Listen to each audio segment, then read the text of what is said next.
The man they're calling a hero could not be reached for comment, so we will have to deduce what we can from the accounts of witnesses and the police.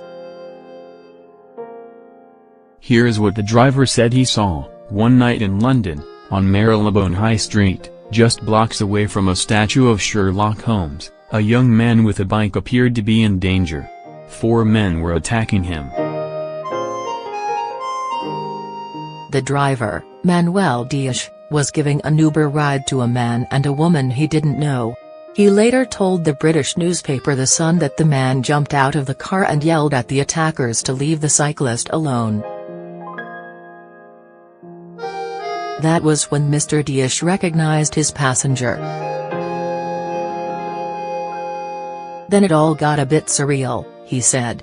Here was Sherlock Holmes fighting off 4 attackers just round the corner from Baker Street.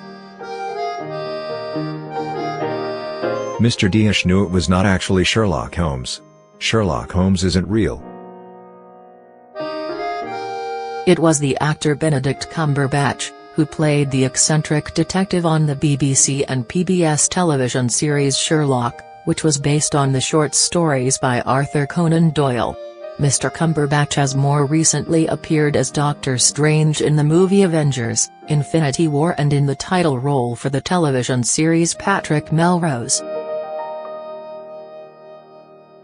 The driver and the actor worked together to stop the attack, Mr. Dias told The Sun. I had hold of one lad and Benedict another. He seemed to know exactly what he was doing. He was very brave. He did most of it, to be honest, he said. They tried to hit him but he defended himself and pushed them away.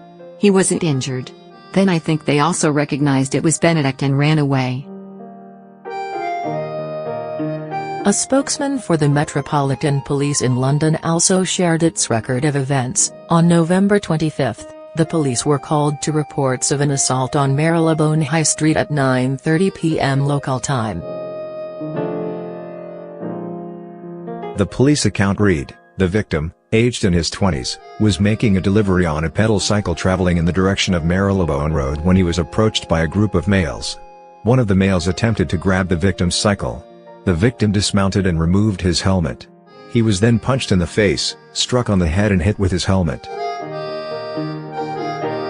Then, the police said, the group got away. There was no mention of a celebrity intervention, and the police did not confirm the names of any of those involved. Nothing was reported stolen. The victim did not go to the hospital. No arrests were made. Mr. Dias said the cyclist was working for the food delivery company Deliveroo, which did not immediately respond to a request for comment. But the company did make a statement on Twitter: "Thank you Benedict Cumberbatch for your brave actions. Deliveroo riders are heroes, their safety is our priority and any violence against them is totally unacceptable." Still, the story of what happened on that night remains partly untold. Some key accounts are missing. The cyclist could not be reached and representatives for Mr. Cumberbatch and his wife, Sophie Hunter, who was in the car with him, did not respond to requests for comment. And when The Sun asked Mr. Cumberbatch about the episode, he offered very little. "I did it out of, well, I had to, you know," he said.